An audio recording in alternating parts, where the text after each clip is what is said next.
A Crida Premianenca pensem que l'educació és una de les eines de transformació i cohesió social més potents que tenim. Per això és una de les temàtiques que ens ha importat i preocupat tant durant aquests anys. Malauradament, des de l'equip de govern no ens hem trobat sempre la mateixa situació. Fa 12 anys que governen i encara no tenim la segona escola bressol que necessitem per habitants. Encara els preus de l'escola de música o d'alguns serveis educatius són desorbitats i no se'ls pot permetre a tothom.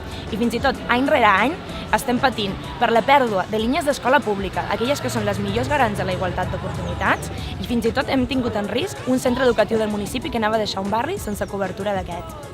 Des de Crida sempre hem lluitat pel no tancament de cap línia d'escola pública en contra de la segregació escolar i per unes escoles que garanteixin la igualtat d'oportunitats per tothom.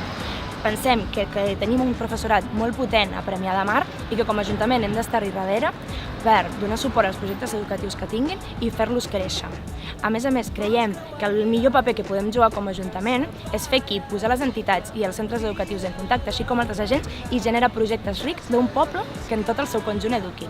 Així com hem de poder oferir una oferta rica de no una educació, sinó de les diferents educacions que hi ha al municipi i que a més garanteixi que totes les persones de Premià de Mar puguin tenir-ne accés. Soc la Brenda Ver i formo part de la candidatura 2019 de Crida Premianenca.